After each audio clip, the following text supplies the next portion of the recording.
Okay, so let's have here another topic for the midterm, sinking fund. So, kung kanina class, amortization is ina-apply siya doon sa mga utang, sinking fund naman is ina-apply for investments. Intindihan? So, para siya sa mga investments. So, first, let's define what is sinking fund. Sinking fund is a fund that is set up by a party to use for a specific purpose at some future time. Take note, class, sa sinking fund kasi, nag-iipon ka ng pera at gagamitin mo at some future time, but not only 1 year.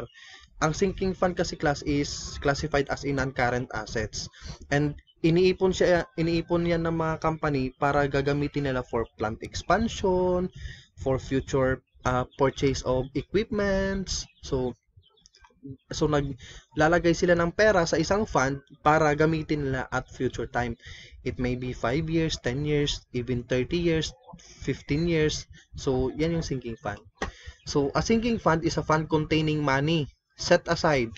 So from the word set aside, so tinatabi or save to pay off a debt or bond. So pwede din class, halimbawa, sa yung company may utang, and then yung utang ng company is babayaran 10 years from now. So, yung company, mag-iipon yan ng pera para pambayad after 10 years. So, next, a company that issues debt will need to pay that debt off in the future. And the sinking fund helps to soften the hardship of a large outlay of revenue. So, sa mga malaking company kasi class, nag-i-issue sila ng bonds.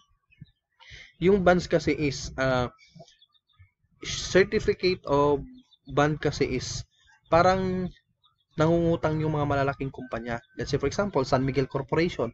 Si San Miguel Corporation, sabihin natin kailangan niya ng 500 million. So since wala siyang pera, mangungutang siya sa ngayon sa public. So mag-i-issue siya ng bonds. So that is bonds. So anyway, sa final ng this subject will be ito topic ko yung bonds. So syempre yung bonds kasi class, it will be babayaran siya after 10 years, 5 years, depende sa company.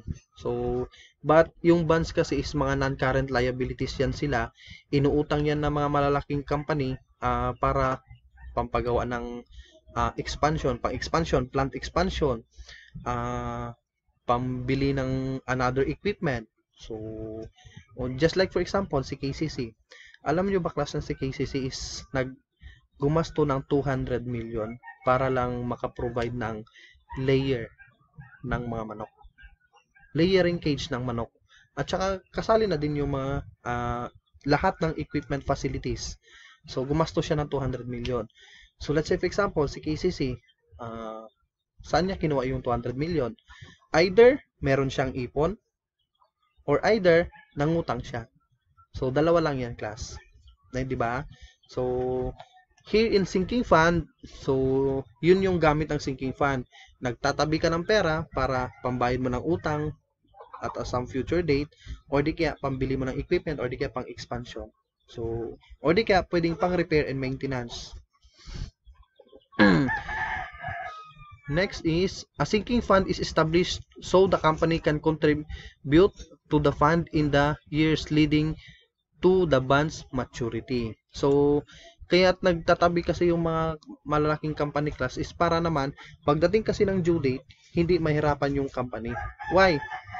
Kasi nga, kapag hindi siya nagtabi ng kanyang pera ngayon, and then, maaabutan na siya ng due date, so, di ba, parang, mahihirapan yung company. Hindi naman po pwedeng kunin niya lahat dun sa kanyang sales or revenue. So, kaya yung company is nagse-set aside ng fund to pay its debt. Sinking fund schedule is a table showing the gradual growth of money deposited to create a fund. So, kaya dito papasok class yung sinking fund. Yung sinking fund kasi is dito makikita kung ano yung growth ng pera mo. It is also shows how much interest is earned every period, the amount before and after the periodic payments. The ordinary annuity formula will be used in finding periodic payment and future value. So take note class dito, ang hahanapin natin is the periodic payment na naman. 'Di ba? O halimbawa, si KCC kailangan niya ng 300 million after 10 years. So, syempre, magkano yung dapat kanyang ihuhulog sa fund para pagdating ng 10 year, meron siyang 300 million. 'Di ba? So, by applying the accounting also, so sa accounting naman, how about sa 10 years? Itatanawin sa'yo ng instructor, o magkano na yung pera ni KCC pagdating ng 50 year? Aba, 50 year yun. So, dyan na maraming nababagsak. But anyway, if you understand this discussion, madali lang yun. Okay, this will be the schedule or the format. Number of payment, so ilang beses kang maglalagay ng pera. Periodic deposit, o ito yung magkano yung ihuhulog mo, either monthly, quarterly, semi-annual, annual, or daily. Next, interest, so this will be the interest. Next, increase in fund, so increase in fund naman, di ba, every time na magbabayad ka. Next, amount in fund, this will be the total amount. So, periodic deposit, it can be solved formula in annuity. So, just like we will find another yung R. Interest in fund can be solved by multiplying the interest rate with the amount in fund. So, amount in fund multiplied by interest rate, that will be the interest in fund. Increase in fund can be solved by adding the periodic deposit in interest in fund. So, i-add mo lang itong dalawa, ito na yung magiging resulta. Next, amount in fund can be solved by adding the increase in fund in every period. So, ito class, amount in fund, i-add mo ito, plus yung bago, this will be the new amount in fund. So, hindi kagaya ng amortization kanina class, di ba? Yung outstanding balance, pababa. Dito naman, yung amount in fund is pataas. Naintindihan? Kasi nga, sa sinking fund, nag-iipon tayo ng pera.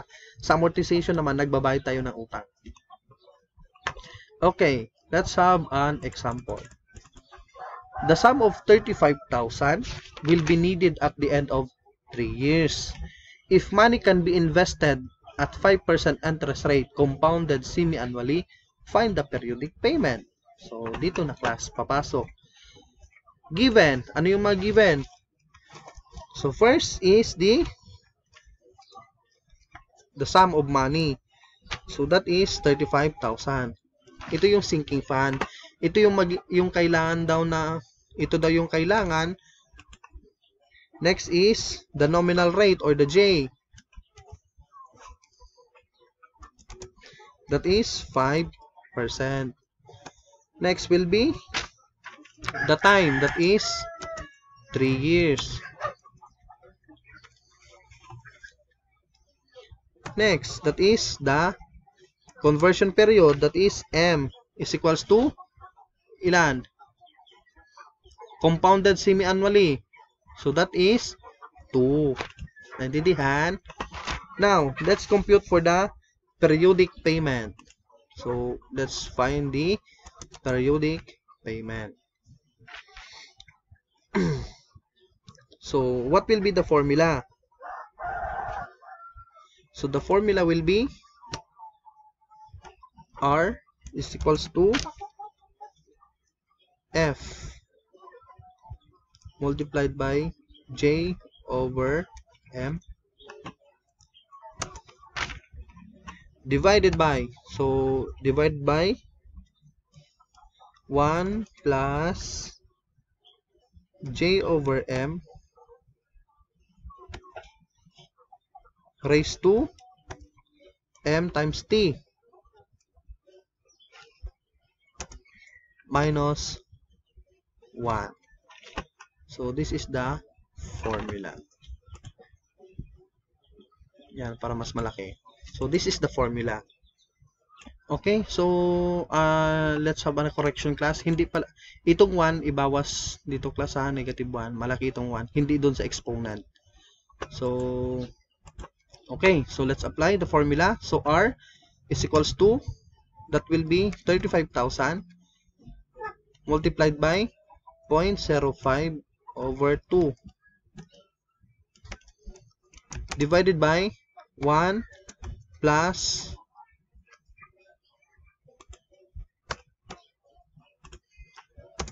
0.05 divided by 2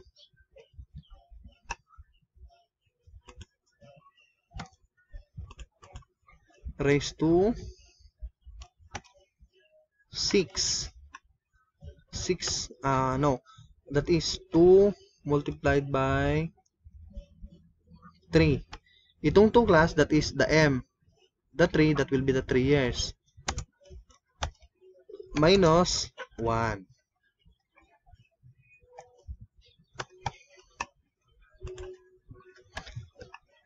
So, you will find the R will be 5,479.25. So, this will be the periodic payment. 5,479.25. So, this will be the periodic payment for problem number 1. Now, another. Let's compute for the sinking fund schedule. Okay, so let's have here a table for the sinking fund. So, unang-una, deposit. So, magkano yung periodic deposit natin kanina? That is 5,479.25. So, take note class, ito yung periodic deposit mo. Ibig sabihin, ito yung i-deposit mo every 6 months. Para, pagdating ng panahon, ang target natin, ang mapunta dito, 35,000. Dapat, ang target kasi natin dito class, makapag-ipon tayo ng 35,000. Diba? Sabi dito, needed, kailangan mo ng 35,000 at the end of 3 years. O just like for example, ngayon, first year kayo. So, after 4 years, mayroon kayong 50,000. Yung 50,000 gagamitin nyo para halimbawa, graduate kayo. So, siyempre, magpapaparty kayo kasi graduate na kayo sa accountancy. So, that is how. Diba? So, pakainin nyo ako. Kung mga CPA na kayo, di ba? Ibig sabihin, after 5 years, kailangan nyo na 50,000. Okay, so let's continue. Interest and fund, 0 pa. Wala pa, kasi nga, beginning pa lang. Hindi ka pa magkaka-interest. So, ang increase in fund will be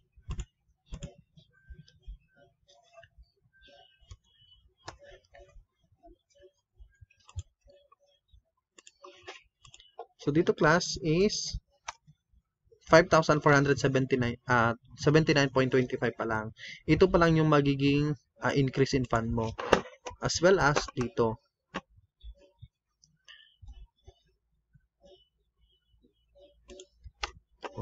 So, on the first payment class, wala pa. Pare-pareho pa lang yan kasi nga wala ka pang interest. Diba?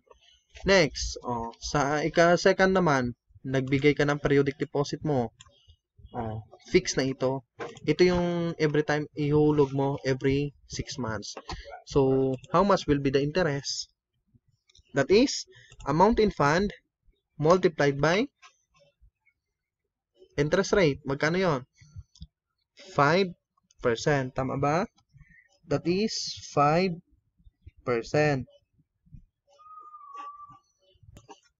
Okay, so here, interest and fund, that is amount in fund times 5% multiplied by 6/12.